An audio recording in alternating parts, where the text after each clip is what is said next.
Hello everyone, मैं बीना भट्ट आप सबका स्वागत करती हूं अपने यूट्यूब चैनल इतिहास अध्ययन में। आप सभी सब्सक्राइबर एवं व्यूअर का बहुत बहुत धन्यवाद। और जैसा कि आज हमारा ट्यूसडे है और हमारा टर्न है एंशिएंट हिस्ट्री का। और एंशिएंट हिस्ट्री में जैसा कि कल का वीडियो था, मैंने बताया था कि आपने देखा भी होगा कि मौर्योत्तर काल से था। अगर आप लोगों ने नहीं देखा तो उस वीडियो को देख लीजिएगा। और आज का जो वीडियो है हमारा वो गुप्त काल से है।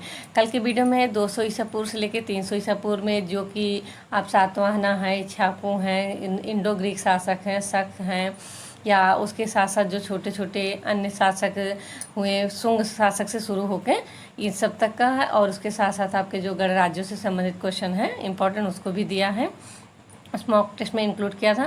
तो अगर आप लोगों ने नहीं देखा तो उस वीडियो को देख लीजिएगा। और आज का जो वीडियो है हमारा वह है आपका गुप्त साम्राज्य से, गुप्त काल से संबंधित है। तो आइए लेट न करते हुए हम आज का मॉक टेस्ट स्टार्ट करते हैं। और आज के मॉक टेस्ट का देखते हैं। पहला क्वेश्चन क्या है, समुद्रगुप्त के द्वारा पराजित दक्षिणापथ शासकों से संबंधित कौन सा युग्म सही सुमेलित नहीं है। जैसा कि मैंने कई बार कहा है और हर बार अपने मॉक टेस्ट में ऐसा क्वेश्चन तो रिपीट करो। यहाँ पे आप पहले देख लिया करिए कि क्या पूछ रहा है, कि सही सुमेलित नहीं है, नहीं पूछा है। फिर अब हम देखते हैं कि सुमेल देखते हैं पहले। जैसे कि आप जानते हैं कि समुद्रगुप्त ने जो कि दक्षिणापथ की विजय की थी, जिसमें उसने 12 राजाओं को हराया था। और यह चीज़ हमें प्रयाग प्रशस्ति से पता चलती हैं। तो उसमें क्या है कि दक्षिणापथ के जो 12 राजा थे उनमें से 3 राजाओं के विषय में है और उनके राजा हैं और राज्य का नाम है। तो यहाँ पे आपके सामने कि देवराष्ट्र धनंजय, कोट्टूर सौमिदत्त, पृष्ठपुर महेंद्रगिरी। तो यहाँ पूछा है आपसे कि कौन सही सुमेलित नहीं है। तो यहाँ पे आप देखेंगे तो कोट्टूर का स्वामीदत्त आपका सही है, पृष्ठपुर का आपका महेंद्रगिरी सही है, किंतु देवराष्ट्र का आपका धनंजय नहीं होगा, वहाँ पे कुबेर होगा। और धनंजय जो है वो कुस्थलपुर का था। तो यहाँ पे आपका कौन सा सही सुमेलित नहीं है, तो ए देवराष्ट्र का धनंजय। अब यहाँ पे आप देखेंगे क्वेश्चन नंबर हम 2 को, कि क्वेश्चन नंबर 2 में क्या पूछ रहा है, निम्नलिखित कौन सा कथन असत्य है। निम्नलिखित कौन सा कथन असत्य है। अब यहाँ पे आपके सामने कथन है, अवलोकितेश्वर बोधिसत्व का चित्रांगन अजंता की गुफा संख्या 1 में मिलती है। समुद्रगुप्त उपाधि परम भागवत नालंदा एवं गया अभिलेख में मिलती है। गंगा अवतरण का उल्लेख प्रयाग प्रशस्ति में मिलता है। तो यहाँ पे आप देखें कि पूछ क्या रहा है कि कौन सा कथन आपका असत्य है। तो यहाँ पूछा क्या है, असत्य। तो यहाँ पे हम देखते हैं कि अवलोकितेश्वर बोधिसत्व का चित्रांगन अजंता की गुफा संख्या 1 में मिलता है, यह सही है आपका। समुद्रगुप्त की उपाधि परम भागवत नालंदा एवं गया अभिलेख में मिलती है, यह भी हम जानते सही है। आप जानते होंगे कि एक चीज़, परम भागवत उपाधि सबसे ज़्यादा अगर किसी के बारे में प्रसिद्ध है गुप्त काल में, तो चंद्रगुप्त विक्रमादित्य की, जो कि उसकी परम उपाधि था और जो कि उसके मेहरौली स्तंभ लेख में भी मिलता है, उसके सिक्कों पे भी मिलता है। तो उसके परम भागवत की उपाधि की जानकारी हमें मिलती है। किंतु समुद्रगुप्त की, जैसे कि उसके कहते हैं कि प्रयाग प्रशस्ति, जैसे कि समुद्रगुप्त की पाषाण पे खुदी हुई आत्मकथा भी कहा जाता है, या समुद्रगुप्त कालीन इतिहास का दर्पण भी कहा जाता है, किंतु उसमें परम भागवत की उपाधि का उल्लेख नहीं मिलता है। और इसकी जो परम भागवत की उपाधि मिलती है वो कहाँ पे, नालंदा एवं गया अभिलेख में। अब यहाँ पे सी कथन है कि गंगा अवतरण का उल्लेख प्रयाग प्रशस्ति में मिलता है, तो ये भी सही है। तो यहाँ पे पूछा है कि कौन सा कथन असत्य है, तो इसमें आपका सही होगा कोई नहीं, क्योंकि कोई भी कथन यहाँ पे असत्य नहीं है, आपका तीनों कथन सत्य हैं। अब यहाँ हम देखेंगे क्वेश्चन नंबर 3। क्वेश्चन नंबर 3 में पूछा जा रहा है आपसे कि समुद्रगुप्त द्वारा किए गए अश्वमेध यज्ञ की जानकारी का स्रोत से संबंधित कौन सा कूट सही है। अब यहाँ पे 3 है आपके जो कथन है, स्रोत हैं दिया गया है, उनसे संबंधित कौन सा कूट आपका सही है। तो पूछा है कि समुद्रगुप्त द्वारा अश्वमेध यज्ञ की जानकारी का जो स्रोत है, संबंधित स्रोत से संबंधित कौन सा कूट सही है। अब हम पहले देखते हैं कि संबंधित स्रोत क्या है। इसमें बताया गया कि स्कंदगुप्त के भीतरी लेख से, प्रभावती गुप्ता का पुनः ताम्रपत्र, या अश्वमेध प्रकार के सिक्के। तो जैसे कि इसमें आपसे पूछा है कि इसके कौन सा कूट आपका सही है, तो इसमें आपका सी सही, 4 सही है, जिसमें ए बी सी तीनों। क्योंकि प्रयाग प्रशस्ति में अगर देखा जाए तो उसके समुद्रगुप्त की ना तो परम भागवत की उपाधि मिलती है, ना ही उसके द्वारा अश्वमेध किए जाने का प्रमाण मिलता है। और इसकी तरह से इसमें देखा जाए एक तरह से तो आपका जैसे उसके अभी हमने बताया कि उसमें पाषाण पे खुदी हुई आत्मकथा कहा जाता है या समुद्रगुप्तकालीन इतिहास का दर्शन कहा जाता है, और उसमें उसकी विजयों का जो है एक क्रमबद्ध रूप से क्या कहते हैं पंक्तियों के अनुसार दिया गया है।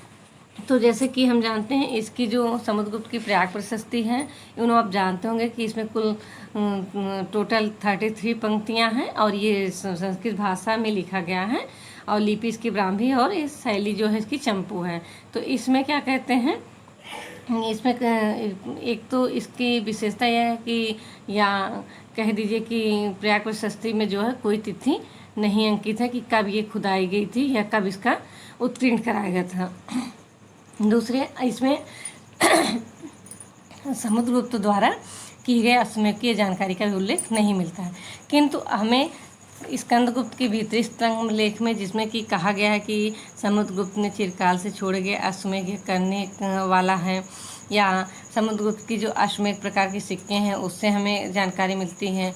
और प्रभावती गुप्ता का पुनः ताम्रपत्र था, उसमें भी समुद्रगुप्त को अनेक अश्वमेध करने वाला कहा गया है।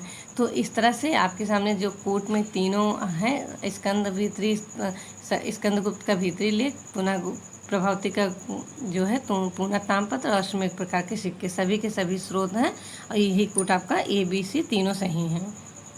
अब हम देखते हैं कि जो कि समुद्रगुप्त हो चाहे तो आपके चंद्रगुप्त हो, तो देखा जाता है कि चंद्रगुप्त प्रथम से लेके आगे के जितने भी राजाओं थे ज़्यादातर ने सबने अपने सिक्के और लगभग कुल 25-30 प्रकार के सिक्के जो है इन लोगों ने अपने उल्लेखित करवाए थे। तो इसमें क्या है कि यहाँ पे आपके सामने है कि कौन सा सही सुमेलित है, जो शासक हैं उनके द्वारा जो सिक्के निर्गित करवाए गए थे, उत्कीर्ण करवाए गए थे, उससे संबंधित है आपका। तो यहाँ पे आपका है चक्र विक्रम प्रकार चंद्रगुप्त द्वितीय, वृत्तांत परशु समुद्रगुप्त, हस्तिरोही प्रकार कुमारगुप्त। तो यहाँ आपसे पूछा है कि कौन सा सही सुमेलित है, AC सही है, AB सही है, BC सही है या सभी सुमेलित हैं। तो आपका क्या कहते हैं इसमें, इसका सही उत्तर होगा 2, इसमें सभी के सभी सुमेलित हैं। जैसा कि चक्र विक्रम प्रकार की जो मुद्रा थी वह चंद्रगुप्त द्वितीय ने उत्कीर्ण कराई थी, या कृतांत परशु समुद्रगुप्त के द्वारा मुद्रा अंकित कराई गई थी, और ये हस्तिरोही प्रकार की जो मुद्रा थी वह आपकी कुमारगुप्त के द्वारा करवाई गई थी। तो यहाँ पे देखें तो सभी के सभी आपके कथन सही हैं। अब यहाँ पे एक आता है क्वेश्चन, हम देखते हैं सिक्कों से ही संबंधित है, मुद्राओं से ही। तो अब देखते हैं क्वेश्चन नंबर 5। क्वेश्चन नंबर 5 में है कि चंद्रगुप्त एवं कांच को छोड़कर लगभग सभी गुप्त शासकों ने इस मुद्रा को जारी करवाया था। अब यहाँ पे मुद्राओं के नाम हैं और उसमें बोला है कि सिर्फ चंद्रगुप्त प्रथम को और कांच को छोड़कर सभी गुप्त शासकों ने इस मुद्रा को जारी किया था। तो आपके सामने पहला है व्याघ्र निहंता प्रकार के सिक्के, धनुर्धर प्रकार के सिक्के या सिंह निहंता प्रकार के सिक्के। तो इसमें जो है आपका सही है वह है धनुर्धर प्रकार के सिक्के। इस प्रकार के सिक्के सिर्फ चंद्रगुप्त प्रथम और कांच को छोड़कर सभी राजाओं ने इसको उत्कीर्ण करवाया था। और इसमें जो है कि अगर देखा जाए कि समस्त गुप्त मुद्राओं में सर्वाधिक संख्या किस प्रकार के सिक्कों की है, तो भी आपका धनुर्धर प्रकार की ही सिक्कों की सर्वाधिक मात्रा में मिले हैं, और यही सिक्के जो थे सर्वाधिक मात्रा में उत्कीर्ण भी करवाए गए थे, चलाए भी गए थे गुप्त शासकों के शासनकाल के दौरान। जैसे आपका सिंह निहंता है, तो यह चंद्रगुप्त द्वितीय कुमारगुप्तों ने इस प्रकार की मुद्रा को करवाया था। या आपकी जैसे अश्वरोही प्रकार की सिक्के हैं, तो चंद्रगुप्त द्वितीय, कुमारगुप्त और स्कंदगुप्त तीनों के देखने को मिलता है इस प्रकार के सिक्के। तो क्या है कि गुप्त सम्राट में जो सिक्कों का उत्कीर्ण कराने का था, तो कई राजाओं ने अपने अलग अलग तरीके के सिक्के उत्कीर्ण करवाए थे। तो उसी के आधार पे बहुत सारे क्वेश्चन एग्जाम में बनते हैं, या पूछ लिया जाता है कि किस उपलक्ष्य में कराया था, या किस व्याघ्र निहंता जैसे सिक्के किसने कराए थे, या सिंह निहंता प्रकार के सिक्के कौन कराया था, इससे किस तरह का हमको क्या कहते हैं जानकारी मिलती है। तो व्याघ निहंता था तो ये क्या कहते हैं आपके समुद्रगुप्त और कुमारगुप्त दोनों के द्वारा किया गया था। और जैसे कि सिंह निहंता था तो चंद्रगुप्त द्वितीय कुमारगुप्त के द्वारा, कुमारगुप्त प्रथम के द्वारा किया गया था। तो इसी तरह से जैसा कि इसका क्वेश्चन था कि सभी चंद्रगुप्त प्रथम और कांच को छोड़कर सभी गुप्त शासकों ने धनुर्धर प्रकार के सिक्के उत्कीर्ण करवाए थे। अब हम देखते हैं आपका क्वेश्चन नंबर 6। क्वेश्चन नंबर 6 में है कि स्कंदगुप्त के विषय में यह कथन किस अभिलेख में मिलता है कि वह जिस समय शासन कर रहा था उसकी प्रजा में कोई ऐसा व्यक्ति नहीं जो धर्मच्युत हो अथवा दुखी, दरिद्र एवं दंडनीय होने के कारण सताया गया हो। अब आपके सामने ऑप्शन है कि आपका जूनागढ़ अभिलेख, भीतरी स्तंभ लेख या सूपिया अभिलेख। तो यहाँ पे आप देखेंगे कि इसका सही उत्तर है आपका जूनागढ़ अभिलेख। तो इसका सही उत्तर है आपका जूनागढ़ अभिलेख। अब जूनागढ़ अभिलेख आपका हो चाहे तो आपका भीतरी स्तंभ लेख हो या सूपिया अभिलेख, तो ये तीनों के तीनों ही स्कंदगुप्त से ही संबंधित हैं। और जूनागढ़ अभिलेख जो कि गुजरात सौराष्ट्र है, आपका भीतरी स्तंभ लेख है तो गाजीपुर उत्तर प्रदेश के हैं, या सूपिया अभिलेख देख लें आप तो मध्य प्रदेश के रीवा से प्राप्त हुआ है। तो इससे संबंधित आपसे इस तरह से अगर पूछ ले तो भी। और स्कंदगुप्त का जो सबसे महत्वपूर्ण और पहला अभिलेख है वह आपका जूनागढ़ अभिलेख ही है, जिसके द्वारा पता चलता है कि उसने वहाँ पे अपना जो सौराष्ट्र का प्रांतपति था प्रणदत्त को अपना गुप्ता राज्यपाल नियुक्त किया था। और इसने गिरनार में जो है पुरपति चक्रपालित जो कि प्रणदत्त का पुत्र, उसके द्वारा सुदर्शन झील के पुनर्बांध का पुनर्निर्माण का साक्ष्य भी मिलता है। और एक चीज़ पूछ लेता है कि किस अभिलेख में स्कंदगुप्त कहा गया गुप्त प्रकाले अर्थात गुप्त संवत गणना विधाय, गुप्त प्रकाले गणना विधाय का उल्लेख किस अभिलेख में मिलता है, तो भी आपका जूनागढ़ ही होगा। तो जूनागढ़ की देखा जाए या भीतरी स्तंभ लेख में है, जिसमें समुद्रगुप्त, चंद्रगुप्त द्वितीय, कुमारगुप्त की माताओं के नाम दिए गए हैं। और उसमें आपके भीतरी स्तंभ लेख में आपके पुष्पमित्र एवं हूणों के साथ जो भीतरी स्तंभ लेख में आपके हूणों के साथ आपके स्कंदगुप्त के युद्ध का विवरण मिलता है, या उसका एक इंदौर ताम्रपत्र जिसमें तेलियों की श्रेणी द्वारा सूर्य मंदिर के लिए दान दिए जाने का उल्लेख है। तो इस तरह से ये सारे जो हैं या काहूम अभिलेख है, तो ये सारी चीज़ जो हैं अभिलेख आपके स्कंदगुप्त से हैं और जिनसे कि हमें इस तरह की जानकारी मिलती है। अब हम देखते हैं कि क्वेश्चन नंबर हमारा 6, क्वेश्चन नंबर 6 2 बार हो गया है। तो चलिए एक क्वेश्चन एक्स्ट्रा ही है आपके सामने। इसमें पूछा है आपसे कि समुद्रगुप्त की प्रयाग प्रशस्ति से संबंधित कौन सा कथन असत्य है। यहाँ पूछा कि समुद्रगुप्त की प्रयाग प्रशस्ति से संबंधित कौन सा कथन आपका सत्य है। जैसा कि कहा है कि कथन यहाँ क्या पूछा कि सत्य है, सत्य पूछा है तो पहले हम देते कथन। प्रशस्ति के 7वें श्लोक से समुद्रगुप्त की सामरिक विजयों का विवरण प्रारंभ होता है। इसमें राज्यसभा संभव मंत्री परिषद का उल्लेख मिलता है, जिसके सदस्य को सभ्य कहा जाता था। या आपके आर्यावर्त के द्वितीय युद्ध का उल्लेख 20वीं पंक्ति में मिलता है। तो यहाँ पूछा क्या है कि आपसे कि कौन सा कथन सत्य है। तो यहाँ आप देखिए कि आपके जो आपका प्रशस्ति है समुद्रगुप्त की, उसके 7वें श्लोक से समुद्रगुप्त की सामरिक विजयों का विवरण जो है हमको प्रारंभ होने लगता है। यह कथन आपका सत्य है। इसकी राज्यसभा में इसमें जो है प्रयाग प्रशस्ति में राज्यसभा जो कि संभवतः मंत्री परिषद का उल्लेख मिलता है, जिसके सदस्यों को सभी कहा जाता है। और इसमें 3 महादंडनायक ध्रुवभूति, हरिशेन एवं तिलक भट्ट का भी उल्लेख मिलता है। अगर आपसे पूछ ले कि प्रयाग प्रशस्ति में किस 3 महादंडनायक का उल्लेख मिलता है, तो ध्रुवभूति, हरिशेन एवं तिलक भट्ट का उल्लेख मिलता है।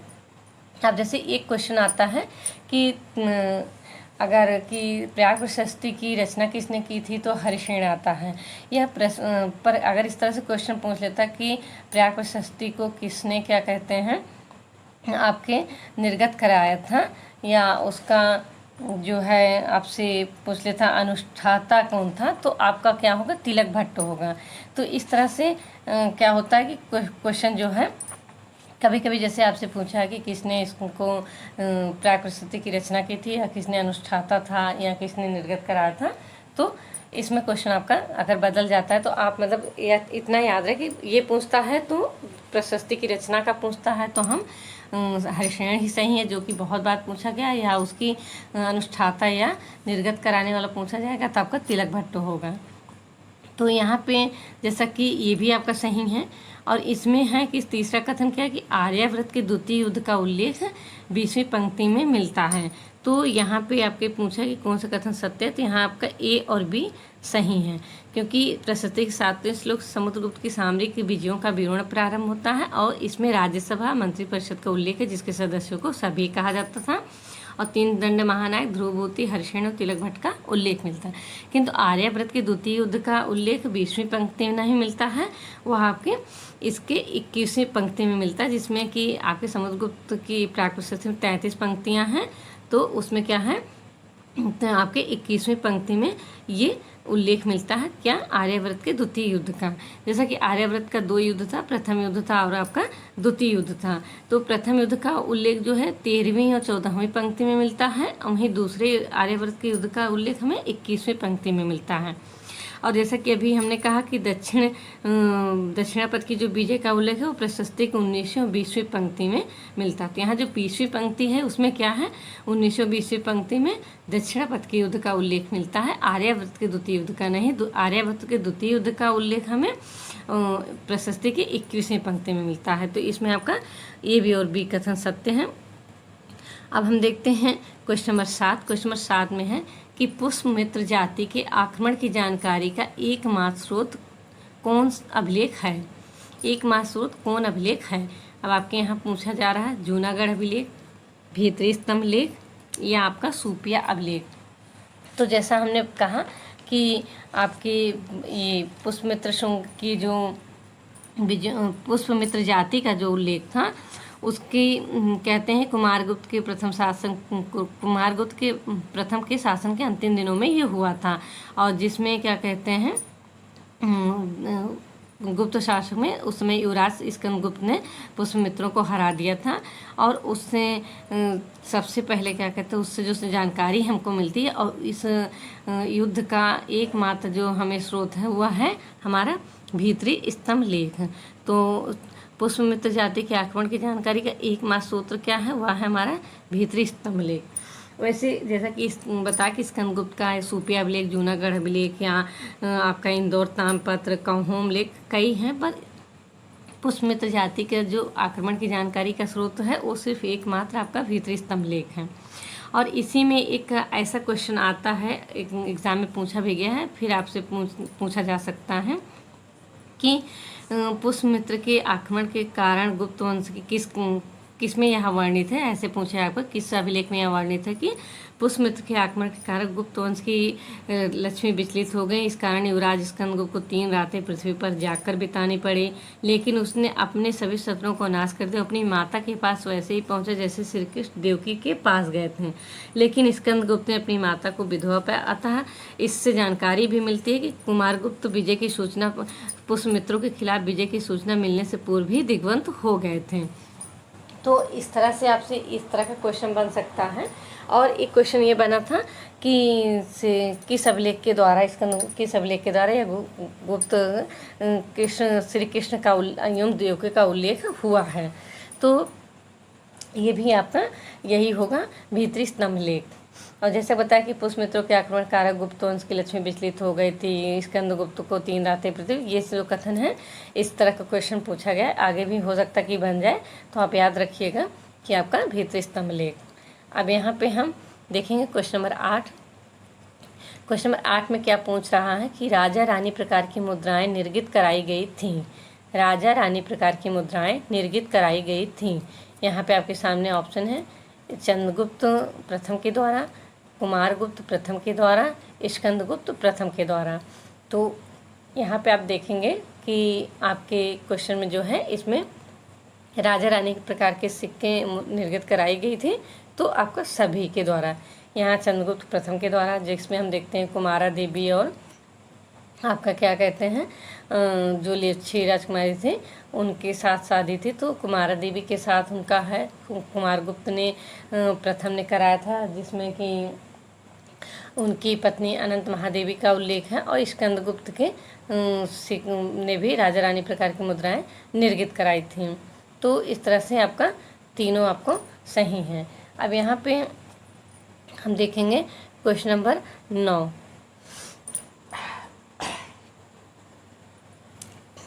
क्वेश्चन नंबर 9 में है कि कौन सा कथन सत्य है। यहाँ आपसे कथन पूछा है और पूछा कि कौन सा कथन आपका सत्य है। यहाँ पूछ रहा है कि वक्र रेखी शिखर जो कि नागर शैली का अनिवार्य लक्षण है। अब यहाँ पे आप देख लेते हैं कि एक चीज़ तो क्वेश्चन से ही हो रहा है कि वक्र रेखी शिखर जो है वो नागर शैली की अनिवार्य लक्षण है। उसका प्राचीनतम उदाहरण नचना कुठार एवं लक्ष्मण मंदिर से प्राप्त होता है, ये सही है। आपका कथन सत्य है कि नहीं। पंचायत शैली का प्राचीनतम उदाहरण देवगढ़ का दशावतार मंदिर है, यह आपका सही है कि नहीं। गंगा यमुना की मूर्ति रूप गुप्त काल की देन है, यह आपका सही है कि नहीं। तो यहाँ पे आप देखेंगे कि आपका तीन के तीनों ही कथन जो हैं वह सत्य हैं, तो इसमें आपका सही हो जाएगा सभी। तो इसमें क्या है कि आपका गंगा यमुना की मूर्ति रूप जो है, गंगा यमुना का एक मूर्ति के रूप में जो विकास होता है वह हम गुप्त काल में ही देखते हैं। दूसरे आपका जो है कि पंचायत शैली का उदाहरण, तो पंचायत शैली का उदाहरण हमें सर्वप्रथम आपके देवगढ़ का दशावतार मंदिर है, जो कि बहुत ही प्रसिद्ध मंदिर है। अगर आप देखें गुप्त काल का तो वहाँ से पंचायत शैली का प्राचीनतम उदाहरण प्राप्त होता है। इसी तरह वक्र रेखी शिखर जो कि नागर शैली का अनिवार्य लक्षण है, ये भी सही है, और इसका प्राचीनतम उदाहरण नचना कुठार एवं लक्ष्मण मंदिर से प्राप्त होता है। तो जैसे कि नचना कुठार मंदिर जो है पार्वती मंदिर एवं चौमुखनाथ शिव मंदिर है, पार्वती एवं शिव जी का मंदिर है। और आपका देखा जाए तो ये आपका पंचायत शैली का जो है दशा अवतार मंदिर है, जो देवगढ़ का दशा अवतार मंदिर है, ये तो काफ़ी प्रसिद्ध मंदिर है, और यह उत्तर प्रदेश के झांसी ललितपुर जिले में बेतवा नदी के किनारे स्थित है।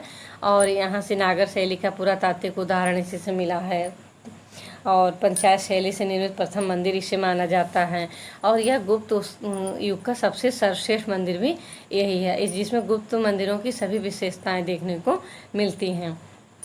तो इस तरह से आपके सामने आ जाता है क्वेश्चन कि जो है आपका कि पंचायत शैली का, जैसा कि ऑप्शन में ही है, तो यही उदाहरण है। प्राचीनतम उदाहरण दशावतार मंदिर है।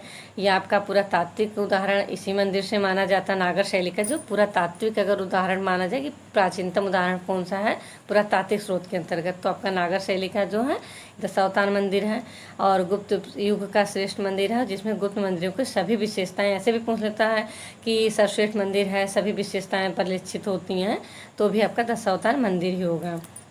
और इसमें जो ऐसे भी एक बार दृश्य पूछा था कि शेष नाई विष्णु नर नारायण की तपस्या, त्रिविक्रम, गजेंद्र मोक्ष, रामायण महाभारत एवं कृष्ण लीला के दृश्यों का अंकन किस मंदिर में देखने को मिलता है, तो आपको दे देगा। जैसे कि आपका ये नचना कुठार मंदिर देगा, लक्ष्मण मंदिर दे देगा, भूमरा शिव मंदिर देगा, तिगवा मंदिर दे देगा, या भीतर गांव का मंदिर दे देगा, तो ये सारे दे देगा। तो उसमें से ऐसे आपसे क्वेश्चन पूछ लेगा, तो वो भी आपका रामायण महाभारत कृष्ण लीला के दृश्यों का जो अंकन हुआ हो दशावतार मंदिर में ही देखने को मिलता है। अब यहाँ पे आप देखेंगे कि जैसे आपका लक्ष्मण मंदिर है, तो यह राजस्थान के में स्थित राम जानकी का ईंटों से निर्मित मंदिर है। तो ईंटों से निर्मित मंदिर भी कई बार पूछा गया है कि कौन सा है, तो भीतर गांव का आपका सिरपुर का लक्ष्मण मंदिर हो, सिरपुर का मंदिर हो, चाहे रायपुर का लक्ष्मण मंदिर हो, पहाड़पुर का, ये सब क्या है आपका ईंटों से निर्मित है। और जो कि पहाड़पुर है वो बांग्लादेश में है, पहाड़पुर का राजशाही मंदिर है जो वो आपका बांग्लादेश में है, और लक्ष्मण मंदिर आपका छत्तीसगढ़ में है, और भीतर गांव का मंदिर आपका कानपुर उत्तर प्रदेश में है। तो इस सारे के सारे मंदिर क्या हैं, तीनों आपके वो ईंटों से निर्मित मंदिर के साक्ष्य हैं। तो आइए देखते हैं अब हम क्वेश्चन नंबर 3, क्वेश्चन नंबर 10। तो क्वेश्चन नंबर 10 में पूछा है कि गुप्तकालीन किन स्मृतियों में विधवा पुनर्विवाह की अनुमति मिलती है? गुप्तकालीन किन स्मृतियों में विधवा पुनर्विवाह की अनुमति मिलती है? तो हमारे सामने ऑप्शन है जैसे कि आपका याज्ञवल्क्य स्मृति, नारद स्मृतियाँ, या आपका पराशर एवं नारद स्मृतियाँ, नारद एवं बृहस्पति स्मृतियाँ। तो इसका सही उत्तर है आपका जो वह होगा आपका कि एकलव्य पराशर एवं नारद स्मृतियाँ जो हैं इसमें ही क्या कहते हैं सर्वप्रथम आपको विधवा पुनर्विवाह की जानकारी का जो साक्ष्य है या कह दीजिए कि अनुमति है वह मिलती है। तो नारद एवं पराशर स्मृति विधवा पुनर्विवाह की अनुमति देते हैं। अब यहाँ पे आप देखेंगे अगला स्मृति या नारद स्मृतियाँ, तो नारद स्मृतियों में जैसे कि क्वेश्चन आता है कि दास करके कि दास विधान कुछ ऐसे करके हैं, किस में मिलता है? तो आपको नारद स्मृति में मिलता है। नारद स्मृति में कितने प्रकार के दासों का उल्लेख है, इस तरह से क्वेश्चन आपका एग्जाम में बनता है। और किस क्वेश्चन बन जाए आपसे कि किस स्मृति में के अनुसार विधवा आजीवन या तो ब्रह्मचर्य का पालन करे या सती हो जाए लेकिन पुनर्विवाह न करे। ऐसा क्वेश्चन अगर आपसे पूछता है तो बृहस्पति स्मृति में यह कथन है। तो हम अभी आगे स्मृतियों से संबंधित जो क्वेश्चन होगा उसमें भी हम देखेंगे। तो अभी जैसे कि हम नारद स्मृति से संबंधित देखा, बृहस्पति स्मृति से देखा, पराशर स्मृति, अभी एकलव्य स्मृति से संबंधित जो तथ्य होंगे उसको हम आगे। तो आइए देखते हैं क्वेश्चन नंबर 11। क्वेश्चन नंबर 11 में है कि प्रथम स्मृतिकार जिन्होंने पति के पुत्र विहीन मरने पर स्त्री को पति की संपत्ति का अधिकारी माना है। तो आपके सामने ऑप्शन है बृहस्पति, याज्ञवल्क्य या नारद। तो इस तरह से आप देखें तो इसका सही उत्तर है आपका याज्ञवल्क्य। इन्होंने क्या कहते हैं, इनका मानना था, इन्होंने स्मृति में ये उल्लेख किया, अधिकार दिया कि अगर पति किसी भी पत्नी का पति जो कि अगर वो पुत्रवती नहीं है, उसके पुत्र नहीं है, वह मर जाता है तो उसकी जो संपत्ति होगी उस स्त्री को उसका अधिकारी मानी जाएगी। तो यह पहले ऐसे स्मृतिकार थे जिन्होंने इस तरह का प्रावधान किया था। तो स्मृतियाँ जैसे कि हमारे कानूनी एक तरह से देखा जाए तो रूप हैं और उसमें हमारे उल्लेख है, तो उसमें ही ये चीज़ें आपको देखने को मिलती हैं। तो विधवाओं की संपत्ति संबंधी अधिकारों का उदार व्याख्या सबसे पहले देखा जाए तो इन्होंने ही की थी। किसने? आपके याज्ञवल्क्य ने। किंतु अगर देखा जाए तो एक कथन इनसे संबंधित और है कि यह किस स्मृतिकार का अनुसार था कि महिला का विवाह ही उसका उपनयन है, इसलिए उसे वेद अध्ययन शिक्षा का कोई अधिकार नहीं है। तो इस तरह से क्या कहते हैं, ये कथन भी आपका याज्ञवल्क्य ऋषि स्मृति से ही संबंधित है। उन्होंने ही ये कहा था कि महिला का विवाह, क्योंकि जैसे कि देखते हैं आपके महिलाओं की स्थिति जो है आप धीरे धीरे से गिरने लगी थी। जैसे महिला शूद्रों को संस्कृत बोलने का अधिकार नहीं था, उपनयन संस्कार उनके बंद हो गए। उच्च वर्ग की स्त्रियों को थोड़ी बहुत शिक्षा दी जाती थी, किंतु निम्नकालीन जो थे या आपके शूद्र या उस और भी जो उससे नीचे के थे उनकी हालत बदतर हो गई थी। स्त्रियों को उन्हें शिक्षा से वंचित करने लगे थे। तो वेद अध्ययन का या संस्कृत बोलने का काफ़ी चीज़ें अधिकार उनके छीने गए थे। तो जैसे कि कुछ ये था कि आपका जैसे दो कथन था महिलाओं का। एक तो आपके क्वेश्चन में देखा कि किस स्मृतिकार ने पति के पुत्र विहीन मरने पर स्त्री को पति की संपत्ति का अधिकारी माना, याज्ञवल्क्य। और ये आता कि महिला का विवाह ही उसका उपनयन, इसलिए वेद अध्ययन शिक्षा का उसे कोई अधिकार नहीं। तो यह भी आपका याज्ञवल्क्य ऋषि से ही संबंधित है। और जैसा कि अभी हमने स्मृतियों से ही देखा था कि किस स्मृति में विधवा पुनर्विवाह की अनुमति दी गई, तो आपकी नारद एवं पराशर स्मृति में। तो अब हमने देखा कि सभी स्मृतियों से संबंधित हमने क्वेश्चन देखा। अभी जैसे कि एक क्वेश्चन बना था आपका पीजीटी में, आप फिर भी पूछ सकता है कि अमरकोश दिया था या स्मृतियाँ दिया था, तो उसमें पूछा गया था किस में विधवा पुनर्विवाहित पुनर्भू शब्द का प्रयोग किया गया है। तो अमरकोश जानते हैं कि आपके गुप्त काल की महत्वपूर्ण ग्रंथ है, जिससे हमें क्या कहते हैं बहुत सारी जानकारी मिलती है, जिसमें 12 प्रकार की भूमियों का कह दीजिए या आपके देखा जाए तो कृषि से संबंधित या बहुत सारी चीज़ों का उल्लेख मिलता है।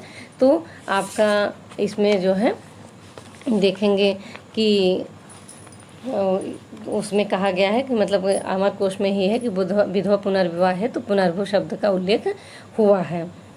अब यहाँ पे जैसे कि एक क्वेश्चन है कि कालिदास ने अभिज्ञान शाकुंतलम में जो उनकी रचना है उसमें उन्होंने किसको इतिहास का ज्ञाता माना है, किस महिला को, तो 4 नाम दे देंगे आपके सामने। तो अनसुईया को उन्होंने इतिहास का ज्ञाता माना है। और समुद्रगुप्त की पत्नी, अगर आपसे पूछ लें किन राजाओं में, गुप्त राजाओं में किसकी पत्नी ने अश्वमेध यज्ञ में भाग लिया था, तो समुद्रगुप्त की पत्नी दत्ता देवी ने भाग लिया था। तो इस तरह से हमने इसमें देखा कि कई क्वेश्चन हमारे कवर हुए इस क्वेश्चन के साथ साथ। अब हम देखते हैं क्वेश्चन नंबर 12। क्वेश्चन नंबर 12 में आपसे पूछ रहा है कि निम्नलिखित में से किसको उपकरणों की सुव्यवस्थित विवरण वाली पहली पुस्तक मानी गई है। किसको सुव्यवस्थित विवरण वाली खगोलीय उपकरणों के सुव्यवस्थित, जो खगोलीय उपकरणों के बारे में सुव्यवस्थित विवरण वाली पहली उपलब्ध भारतीय रचना कहा जाता है। किस रचना को कहा जाता है? अब आपके सामने ऑप्शन है सूर्य सिद्धांत, ब्रह्मा स्फुट सिद्धांत, आर्यभट्टी। तो आपका सही होगा ब्रह्मा स्फुट सिद्धांत। अब हम ब्रह्मा स्फुट सिद्धांत से देखेंगे कि यह किसकी रचना है। तो यह ब्रह्मगुप्त की रचना है, जिनका जन्म जो है 598 ईसा में हुआ था और ये राजस्थान के भीनमाल में इनका जन्म हुआ था। भीनमाल में जन्म होने के कारण इन्हें भिल्लमाचार्य भी कहा जाता है। और इनकी ब्रह्मा स्फुट सिद्धांत या ब्रह्मा सिद्धांत का ये रचना थी और एक इनकी थी खंड खाद्य। तो अगर इस तरह से क्वेश्चन आपके सामने आ जाए कि अरबों में ज्योतिष के प्रचार का श्रेय किसे जाता है, तो ब्रह्मगुप्त को जाता है। और एक क्वेश्चन तो बहुत ही कॉमन है और बहुत इम्पोर्टेंट भी है, जो कि आप सबने जानते होंगे, आप सभी जानते होंगे कि न्यूटन की गुरुत्वाकर्षण के सिद्धांत के पूर्व ही किसने इसकी कल्पना की थी गुरुत्वाकर्षण की, तो सर्वप्रथम ब्रह्मगुप्त ने की थी। और ये जो ब्रह्मा स्फुट सिद्धांत है यह इन्हीं की रचना है। और इसी में क्या है, 9 खगोलीय उपकरणों का उल्लेख मिलता है। और जैसा कि सुव्यवस्थित विवरण वाली पहली पुस्तक भी खगोलीय आपकी ब्रह्मा स्फुट सिद्धांत है। अब यहाँ पे आप देखेंगे सूर्य सिद्धांत या आर्यभट्टी। तो आर्यभट्टी और सूर्य सिद्धांत दोनों की दोनों पुस्तक जो हैं वो आपकी आर्यभट्ट से संबंधित है। आर्यभट्ट से संबंधित तो क्वेश्चन बहुत ही इंपॉर्टेंट बन जाता है आपके एग्ज़ाम में। तो आपको पूछ लेता है कि बीज गणित का जनक किसे माना जाता है, तो आपका आर्यभट्ट। अब हम देख रहे हैं, जो भी तथ्य देख रहे हैं अभी हम, वो आर्यभट्ट से देख रहे हैं। तो बीज गणित का जनक, यहाँ पे आप देखेंगे कि बीज गणित का इन्हें जनक बोला जाता है। और बीज गणित का विकास में किसने बहुत दिया, तो आपका दूसरा क्वेश्चन हो जाएगा। पर यहाँ पे बीज गणित का जनक पूछा जाएगा तो आपका आर्यभट्ट को कहा जाता है। या आपको कह दें कि भारत का पहला ऐतिहासिक खगोल शास्त्री किसे कहा जाता है। आपसे इस तरह से भी क्वेश्चन बन सकता है कि आपका, जैसा कि भारत का पहला ऐतिहासिक खगोल शास्त्री किसे माना जाता है, तो आपको आर्यभट्ट को ही माना जाता है। या आपसे पूछ लेता है कि किसका, एक बार एग्ज़ाम में ये क्वेश्चन बना था, अभी हाल ही के 2018-19 में शायद ही बना है क्वेश्चन, कि आपसे ये क्वेश्चन पूछ लिया था कि मैंने खगोल शास्त्रीय सिद्धांतों के सहारे समुद्र में गोता लगाया और सत्य ज्ञान में डूबे हुए रत्नों को अपनी बौद्धिकता की नाव से उबारा। तो इस तरह का जो कथन था वह किसका था, तो ये आर्यभट्ट का था। या आपसे पूछ लेता है कि कोपरनिकस से बहुत पहले ही सूर्य केंद्रित ब्रह्मांड सिद्धांत की परिकल्पना किसने की थी, तो आपका आर्यभट्ट होगा। या कौन से खगोल शास्त्री जिन्होंने सूर्य ग्रहण चंद्र ग्रहण के को पहले वैज्ञानिक हैं जिन्होंने सूर्य ग्रहण चंद्र ग्रहण को वैज्ञानिक कारण बताया, वो भी आपका क्या कहते हैं, आपका आर्यभट्ट होगा।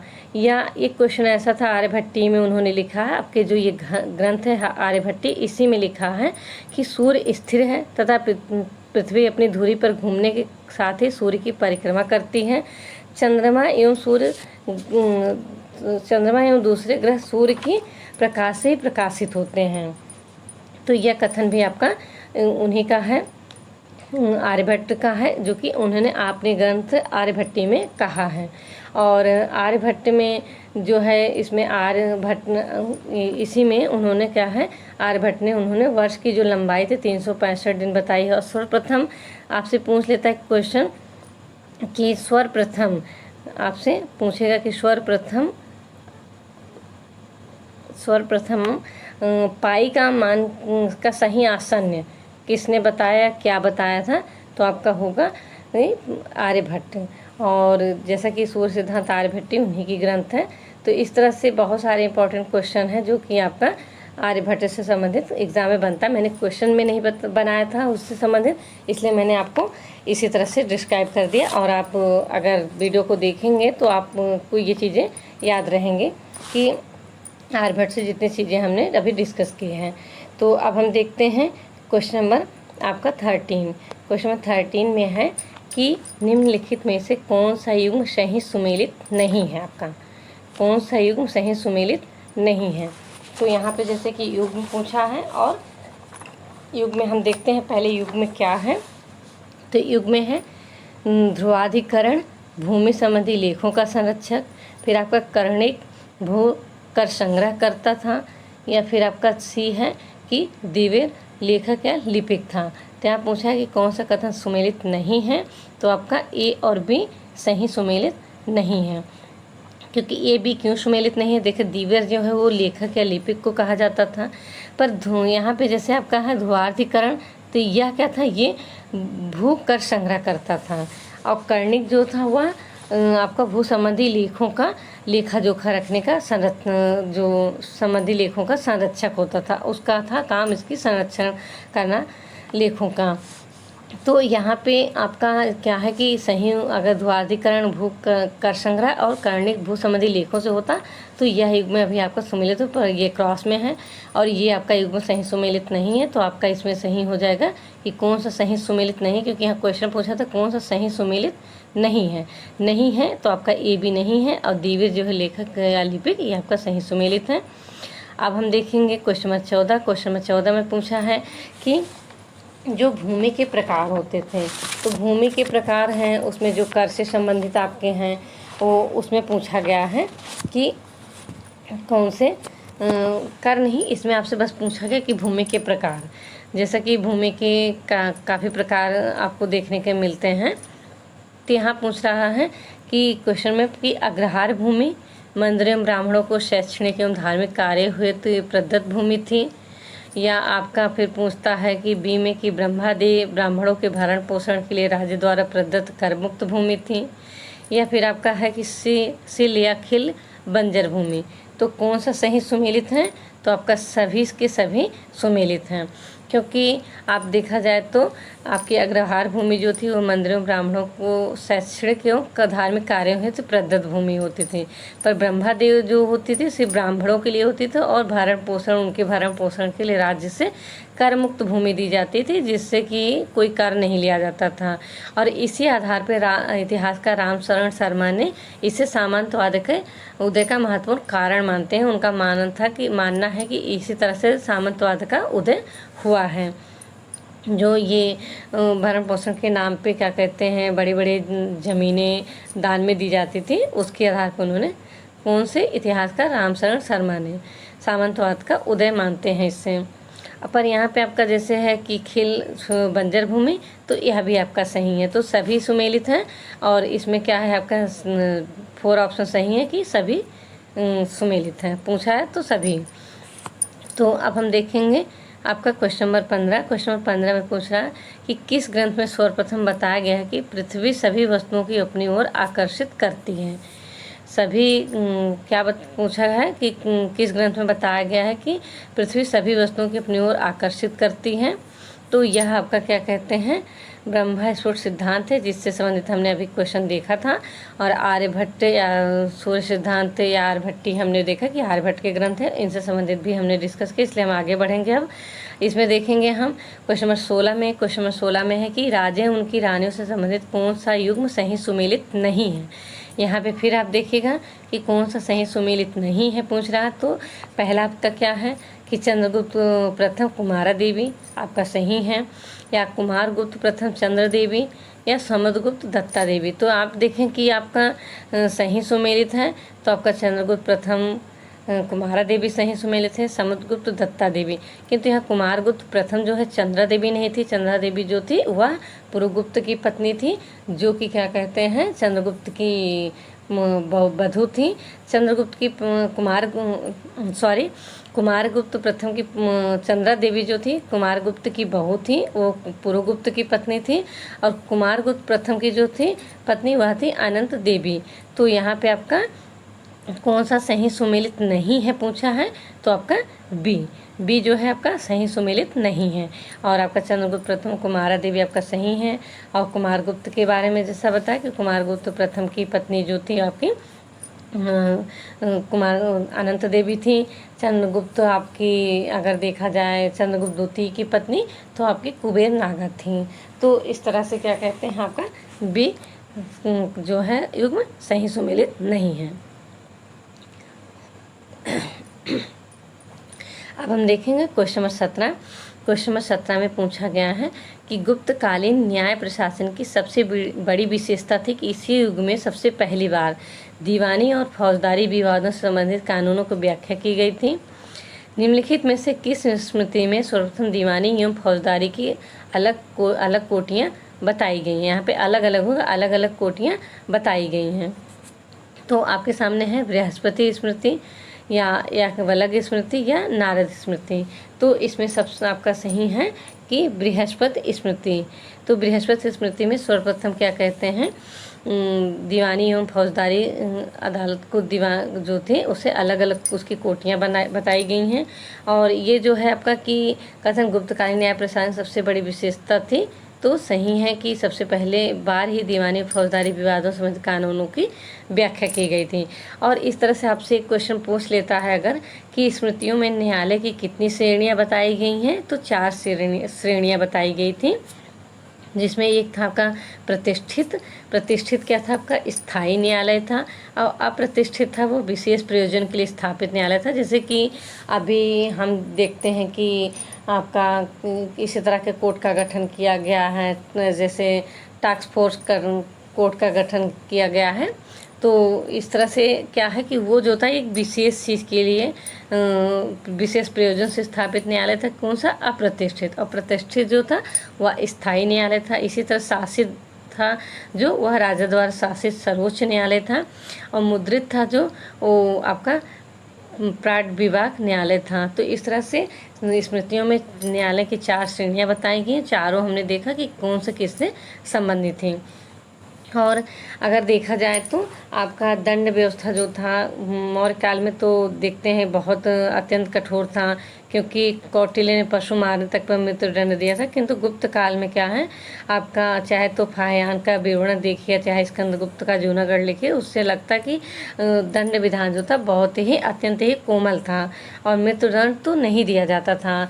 तो हम अगर आपके सामने क्वेश्चन आ जाता है कि गुप्त काल के किन साक्ष्यों से हमें पता चलता है कि आपका गुप्त काल में दंड विधान बहुत अत्यंत कोमल था और मृत्युदंड नहीं दिया जाता, तो आपका स्कंदगुप्त का जूनागढ़ अभिलेख हो चाहे तो फाह्यान जो कि हम जानते हैं समुद्रगुप्त के फाह्यान जो थे वो चंद्रगुप्त द्वितीय के शासनकाल में आपके आए थे। और यह लगभग 415 ईस्वी में यहाँ से गए थे, जो कि 399 में भारत आए थे और 1415 ईस्वी में ये भारत से वापस गए थे। और एक तरह से आपसे पूछ सकता है क्वेश्चन कि अंत्यजों एवं चंडालों की जो है उल्लेख करने वाला पहला विदेशी शासक कौन था? तो आपका अलबुर्नी, जैसा कि हम जानते हैं उसने 8 प्रकार के अंत्यजों का उल्लेख किया है या चंडालों के उल्लेख किया। किंतु अगर आपसे पूछता कि प्रथम ऐसा कौन सा यात्री था विदेशी यात्री जिसने, तो आपका फाह्यान सही होगा। फाह्यान जो कि यहाँ पे आपके चंद्रगुप्त द्वितीय के शासनकाल में आया था, तो वह मध्य देश की प्रजा के बारे में बहुत ही तारीफ करता है, यहाँ की जनता के स्वभाव के बारे में बहुत वर्णन किया है। तो उसके ग्रंथ से भी हमें पता चलता है, यात्रा विवरण से भी पता चलता है कि गुप्त काल में जो है ये जो था आपका दंड विधान बहुत ही अत्यंत कोमल था और मृत्युदंड नहीं दिया जाता था।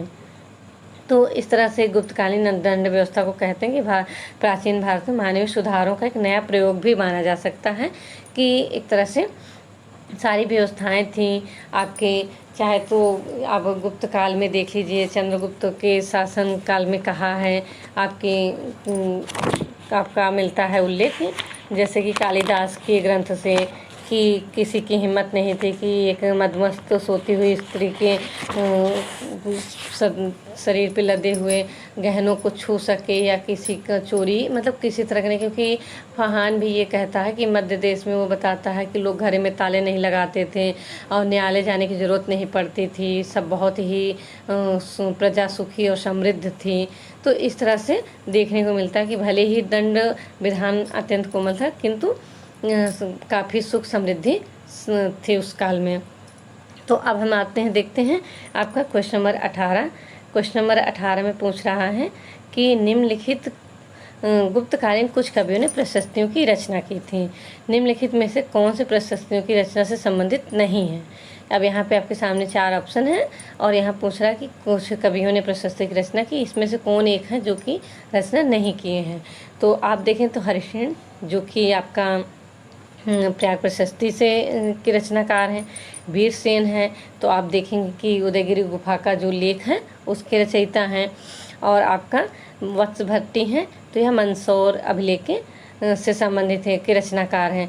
पर यहाँ पृथ्वी सेन देखें तो यह आपके गुप्त काल के सामंत शासक थे और ये शैव धर्म से इन्होंने क्या कहते हैं जो दान वान दिया था शैव लोगों के मंदिर का, उससे संबंधित इनका उल्लेख मिलता है, किंतु ये प्रशस्तियों की रचना से संबंधित नहीं है। तो यहाँ पे आप क्वेश्चन को भी नोटिस कीजिए कि पूछ रहा है प्रशस्तियों की रचना से संबंधित नहीं है, तो पृथ्वी सेन नहीं है, जैसा कि हर्षेण आपके हमने बताया, वीरसेन और आपके वत्स भट्टी ये सभी। और हर्षेण समुद्रगुप्त से संबंधित थे, वीरसेन आपके चंद्रगुप्त द्वितीय से संबंधित थे, वत्स भट्टी आपके कुमारगुप्त प्रथम से संबंधित थे। अब हम यहाँ देखेंगे क्वेश्चन, तो आइए देखते हैं क्वेश्चन नंबर 19। क्वेश्चन नंबर 19 में है कि चंद्रगुप्त के जो चंद्रगुप्त द्वितीय थे उनके 9 रत्नों में कौन फलित ज्योति से संबंधित था। अब यहाँ पे आपसे पूछा कि चंद्रगुप्त के 9 रत्नों में कौन फलित ज्योति से संबंधित था, छपड़क, बररुचि या शंकु। तो यहाँ पे आप देखेंगे कि इसका जो था आपका फलित ज्योति से संबंधित है वह थे आपके छपड़क। अब यहाँ पे आप देखेंगे कि बरुचि किससे संबंधित है, तो व्याकरण एवं प्राकृतिक प्रकाश के लेखक थे। और आपका शंकु थे वास्तुकार थे। तो 9 रत्नों में पहले हम देखते हैं कौन है। सबसे प्रमुख थे आपके कालिदास। तो कालिदास थे जिन्हें कि भारत का शेक्सपियर भी कहा जाता है और उनकी रचना है आपका अभिज्ञान शकुंतलम, विक्रमादित्य, तो ये सारी चीज़ें हैं। और आपका ये जैसा कि पहले तो 9 रत्न थे, कालिदास हो गए 9 रत्नों में प्रमुख, इन्होंने रचना की थी। बैताल भट्ट थे जो कि जादूगर थे, घटकर्पक थे, एक कूटनीतिज्ञ थे, शंकु थे वास्तुकार थे, धनवंतरी थे, चिकित्सक थे, अमर सिंह कोशाकार थे, और छप्पड़क जो थे फलित ज्योतिष, और बररुचि जो थे आपके व्याकरण से। तो अगर देखा जाए तो आपके ये सारे क्या हैं, आपसे अगर पूछ लेता है कि इनसे संबंधित 9 रत्न जो थे वो किन से क्या संबंधित, तो अब आपको अगर आपने देखा तो आपको ध्यान रहेगा धनवंतरी ज़्यादातर क्वेश्चन पूछा गया, चिकित्सक हैं, या आपका छपड़क है फलित ज्योतिष, अमर सिंह कोशाकार, या शंकु वास्तुकार, बैताल भट्ट जादूगर, घटकर्पक आपके कूटनीतिज्ञ थे, कालिदास 9 रत्नों में सबसे प्रमुख थे। अब यहाँ पे देखा जाए तो जैसा एक क्वेश्चन है कि आया था एग्ज़ाम में कि किस धरणबंध किस का कहते हैं गुप्त शासक का आदर्श था, तो यह समुद्रगुप्त का, जिसका मतलब होता है संपूर्ण पृथ्वी को बांधना। और वहीं पे आपसे पूछ लेता है कि कृतस्य पृथ्वीजय कृतस्न पृथ्वीजय किसका आदर्श वाक्य था या किसका आदर्श था, तो आपका चंद्रगुप्त द्वितीय का, जिसका अर्थ होता है समस्त पृथ्वी को जीतना। तो धरणबंध समुद्रगुप्त का, जिसका था आपका कि समस्त पृथ्वी को बांधना, और इनका था कि समस्त पृथ्वी को जीतना। और जैसा कि आप जानते हैं कि आपके देखा जाए तो हमने कहा था कि पराशर स्मृति संबंधित, पराशर स्मृति में जैसे कि विधवा पुनर्विवाह की भी अनुमति है, साथ में कृषि को पहली ऐसी स्मृति है जिसमें कृषि को ब्राह्मण वर्ग की वृत्ति निरूपित किया गया है। तो अगर आपके सामने क्वेश्चन आ जाए कि सर्वप्रथम किस स्मृति में कृषि को ब्राह्मण वर्ण की वृत्ति निरूपित किया गया, तो आपका सर्वप्रथम ये पराशर स्मृति में देखने को मिलता है। और जैसा कहा कि आपका कुमारगुप्त, चंद्रगुप्त द्वितीय के और भी कई नाम हैं अभिलेखों में देखने को मिलते हैं आपको। देव, जैसे कि इसका नाम देव भी मिलता है, देवगुप्त भी मिलता है, देवराज और देवश्री भी मिलता है। और इसकी उपाधियाँ थी विक्रमांक, विक्रमादित्य, परम भगवत जो थी, इनकी उपाधियाँ थी। और इसका पूछ ले कि इनका संधि विग्रह कौन था, तो आपका और सचिव तो वीरसेन था जो कि शैस था, और जिसने क्या कहते हैं उदयगिरी गुफा का उदयगिरी गुफागिरी का जो प्रशस्ति का लेखक है। और सेनापति था तो आम्र कारदो था जो कि एक बौद्ध था।